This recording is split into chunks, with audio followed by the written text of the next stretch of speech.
नमस्कार दोस्तों, जय हिंद, वंदे मातरम। मैं आपके साथ जायसवाल सर। आप सभी का स्वागत अभिनंदन है आपके टीटी फैमिली शिक्षकों के परिवार जायसवाल कोचिंग सेंटर पर, पावर्ड बाय शिक्षा ही प्रकाश है। मैं आपके साथ जायसवाल सर। आज हम बात करेंगे एमपी टेट 5। आज का जो एग्ज़ाम हुआ है 5 मार्च, इसके एग्ज़ाम एनालिसिस की बात करेंगे। फर्स्ट और सेकंड दोनों शिफ्ट के एनालिसिस की बात करेंगे और उन प्रश्नों को भी बात करेंगे जिस टाइप के प्रश्न पूछे गए हैं और पूरा कवर करने वाले हैं। ये 8 से 10 मिनट बहुत ही इंपॉर्टेंट होने वाला है और ये भी बात करने वाले हैं कि आगे आने वाले किस टॉपिक से ज़्यादा प्रश्न पूछे जा सकते हैं। तो आपके लिए अगर एग्ज़ाम के लिए, अगर आपका एग्ज़ाम है, कल है या परसों है, आने वाले डेट पर, आने वाले समय पर एग्ज़ाम है, तो ये एनालिसिस जो है यूट्यूब पर जो है इतिहास में पहली बार ऐसा एनालिसिस होने जा रहा है। तो ध्यानपूर्वक समझिएगा। बात करेंगे एमपी टेट 5 मार्च एनालिसिस की बात करेंगे।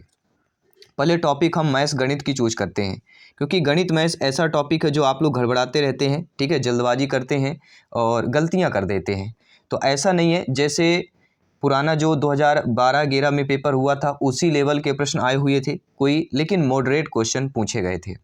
ये भी बात करेंगे किस किस टाइप के प्रश्न पूछे गए थे। पहला टॉपिक आता है आपका भाज्य का। भाज्य से संबंधित आपको टॉपिक पढ़ लेना है। भाज्य और अभाज्य संख्याएं आपको पढ़ लेना है। विभाज्य संख्याएं आपको पढ़ लेना है। संख्या पद्धति से कम 3 से 4 प्रश्न आए हुए थे। जी हाँ, संख्या पद्धति से। तो संख्या पद्धति से इतनी सारी क्लासेज हम ऑलरेडी कर चुके हैं। आयत से एक प्रश्न आया था और एक वृत्त से प्रश्न आया हुआ था। और अब गणित की बात करें, पेडागोजी मॉडरेट आई थी, एवरेज कहा जा सकता है, क्योंकि देखिए किसी भी सब्जेक्ट की अगर आपका जो कंसेप्ट इजीली आएगा तो पेडागोजी थोड़ा मॉडरेट होगी। मैं इसमें जैसे सीटेट में आती है पेडागोजी, उसी प्रकार सीटेट में आई थी, लेकिन क्वेश्चन आपके कंसेप्ट वाले सीटेट के जैसे नहीं आए थे। जैसे एमपी टेट के लेवल के हैं, जैसे हम प्रश्न करते हैं उसी टाइप के प्रश्न आए थे। जैसे एक प्रश्न आया था कि लड़के और लड़कियों की संख्याएं इतनी है, स्पोर्ट में कितनी संख्याएं होगी। ठीक है, लड़कों की संख्या इतनी है, लड़कियों की इतनी है, टोटल संख्या दे दी गई, उसमें पूछे गए स्पोर्ट की कितनी लड़कियों की संख्या होगी या लड़कों की संख्या होगी। ठीक है, इस टाइप के प्रश्न पूछे गए थे जो ऑलरेडी हम क्लास पर कर चुके हैं। और स्वच्छता से संबंधित आपके ईबीएस में प्रश्न आया था। ठीक है, ईबीएस में बहुत ही कठिन आया था, सभी को पता होगा, लेकिन पहले मैथ्स के पूरे कंसेप्ट की बात कर लेते हैं। ठीक है, आपके प्रतिशत से भी 2-3 प्रश्न आए हुए थे। जी हाँ, मैथ में प्रतिशत से रिलेटेड भी प्रश्न आए हुए थे। तो क्योंकि देखिए ऐसा नहीं कि एक ही पेपर थे, अलग अलग पेपर पार्ट वाइज भी होते हैं, क्वेश्चन भी डिवाइड हो जाते हैं। ठीक है, तो ये टॉपिक आप मूल रूप से आपको पढ़ना है और ऐसा नहीं कि आगे आने वाले एग्जाम पर इसी टॉपिक से पूछा जाएगा, ऐसा नहीं है, क्योंकि इस टॉपिक से आपके संख्या पद्धति से ज़्यादा प्रश्न आए। तो ये जरूरी नहीं कि कल के एग्जाम पे संख्या पद्धति पे, कल के एग्जाम में किसी और टॉपिक से आता है। तो देखिए 4 टॉपिक मैं आपको बताऊँगा पढ़ने के लिए। सबसे प्रमुख संख्या पद्धति तो आपको पढ़ना है, भिन्न फ्रैक्शन वाला पढ़ लेना है। ठीक है, ये टॉपिक भिन्न से संबंधित आता ही आता है। और आपका भाज्य अभाज्य विभाज्य इनसे जरूर पढ़ लेना है। आयत वृत्त से पढ़ लेना है। ठीक है, चतुर्भुज पढ़ लेना है, इनसे संबंधित आपके प्रश्न पूछे जाएंगे। और प्रतिशत वाला पढ़ लीजिएगा। ठीक है, और तो ये रहे आपके मैथ्स के टॉपिक की बात करें। दूसरा टॉपिक आता है आपके हिंदी भाषा का। हिंदी भाषा का आपने सेलेक्ट किया है तो 15 प्रश्न जो है आपके अपठित गद्यांश पद्यांश पे पूछे गए हैं। जो आपके एक प्रश्न संधि से था, एक प्रश्न आपके समास से था और एक प्रश्न विलोम पूछा गया था, एक प्रश्न पर्यायवाची, और उन्हीं से कुछ और बाकी जो प्रश्न थे उन्हीं से आपके अपठित जो गद्यांश पद्यांश थे उन्हीं से प्रश्न थे, उन्हीं से पढ़कर उन्हीं पे आपको उत्तर देना था। ठीक है, और दिया गया है। तो काफ़ी यहाँ पे नहीं था। पेडागोजी मॉडरेट थी। हिंदी के पेडागोजी जो है मॉडरेट क्वेश्चन पूछे गए थे, जैसे सीटेट में पूछे जाते हैं उसी प्रकार से जैसे हम पेडागोजी की क्लासेज करते हैं। और लगभग मैंने देखा सभी का रिस्पॉन्स मिला, आप सभी का, जिनका आज एग्जाम था, तो ये भी कहते हैं कि सर अगर आपकी क्लास हम 1-2 महीने पहले अगर ज्वाइन किया होता तो हम 120 प्लस का स्कोर कर लिए होते। जी हाँ, अभी तक जितना यहाँ पे मेरे को देखने को मिला है कि 120 प्लस जो है बहुत ही कम गए हैं यहाँ पे। ठीक है, आज का एनालिसिस देखा जाए तो 90 और 100 के बीच बहुत ही ज़्यादा स्टूडेंट यहाँ पे हैं। जी हाँ, 90 और 100 के बीच यहाँ पे बात करेंगे आज की, बहुत ही कम यहाँ पे 120 प्लस गए हैं।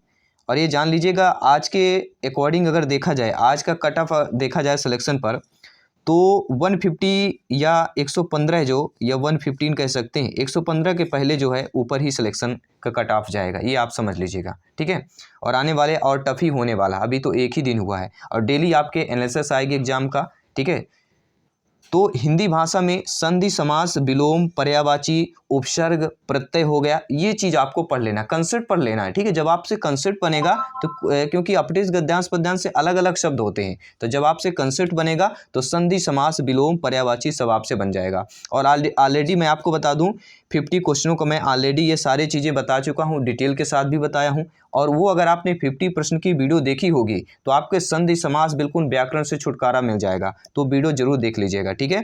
बात आती है बाल विकास की। जी हाँ, लगभग 25 प्लस यहाँ पे प्रैक्टिस पेपर अभ्यास प्रश्न पत्र कर चुके हैं। अगर आप वो 25 प्रैक्टिस पेपर अटेंड कर लेते हैं और आपको पता है कि हम प्रत्येक क्वेश्चन के आंसर को डिटेल के साथ बताते हैं, यानी उससे संबंधित भी प्रश्न आता है तो आपके एग्जाम के लिए सिलेक्शन वाले प्रश्न या उससे संबंधित भी प्रश्न आएंगे तो आप प्रश्न कर पाएंगे। और ऑलरेडी हम जीन पियाजे जी, आपके वाइगोस्की हो गया, कोहलबर हो गया, इनसे संबंधित जो है टॉप 100 प्रश्न कर चुके हैं और उन्हीं से देखिए आपके एग्जाम पर प्रश्न आया हुआ है। जिन्होंने वो वीडियो देखा होगा तो आज के एग्जाम बहुत ही अच्छा उनका गया होगा।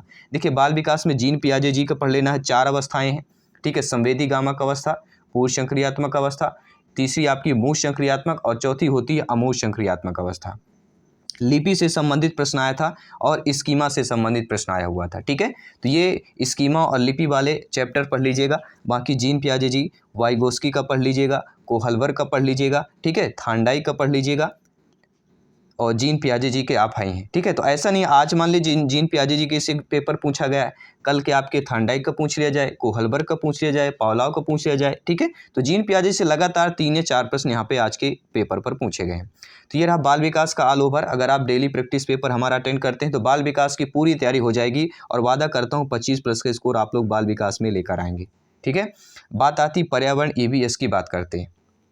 ईवीएस की बात करें, अंतरिक्ष सैटेलाइट से संबंधित ज़्यादा प्रश्न आए हुए थे और मैं अंतरिक्ष का पूरा पार्ट वाइज आपको एक पार्टिकुलर वीडियो बनाया था। अगर आपने वो वीडियो देखा होगा, ठीक है, तो नहीं देखा है तो फिर जाके अवश्य देख लीजिएगा। अब कोई ज़रूरी नहीं कि कल के पेपर में अंतरिक्ष और सैटेलाइट का ही ज़्यादातर प्रश्न आए, ऐसा नहीं है, किसी टॉपिक पर उठा लिया गया है, ठीक है। तो यहाँ से 8 से 10 प्रश्न जो है आपके अंतरिक्ष या सैटेलाइट से संबंधित है। अब ये नहीं है किसी से ग्रह से पूछ लिया गया, कोई सन पूछ लिया गया, ठीक है, कोई उपग्रह पूछ लिया गया, ऐसे टोटल मिला के 8 से 10 पूछे गए हैं। और एक स्वच्छता से संबंधित प्रश्न आया हुआ था, ठीक है। तो स्वच्छता से संबंधित एक डेट वाला, तारीख वाला था, वो आपको पढ़ लेना है। और ग्रह से संबंधित है, सन से संबंधित आए थे, जो सन वाले हमें कंफ्यूज करने वाले प्रश्न होते हैं, सन और दिवस वाले 2-3 प्रश्न आए हुए थे जो कि अक्सर कंफ्यूज करते हैं। तो ये आपको टॉपिक को कवर कर लेना है, ठीक है। और आपके पर्यावरण की टॉपिक की बात करें, बाल विकास की हमने बात किया, हिंदी भाषा की बात कर लिया और मैथ्स की बात कर ली, ठीक है। फर्स्ट और सेकंड दोनों शिफ्ट की बात कर रहे हैं। और ये पूरा ऑल ओवर की तैयारी की बात करें, अगर आपने इंग्लिश सेलेक्ट किया है तो इंग्लिश में भी आप लोगों को ग्रामर आसानी से जो नॉर्मल तौर पर पूछी जाती है, ठीक है, उसी टाइप के आपके इंग्लिश पर पूछे गए थे, ठीक है। बात आती, मैंने आपको भी बताया था कि बाल विकास और पेडागॉजी पर आप अगर ध्यान देंगे, क्योंकि ये सारी चीज़ें ऑलरेडी आप नॉर्मल तौर पर बन जाएगा।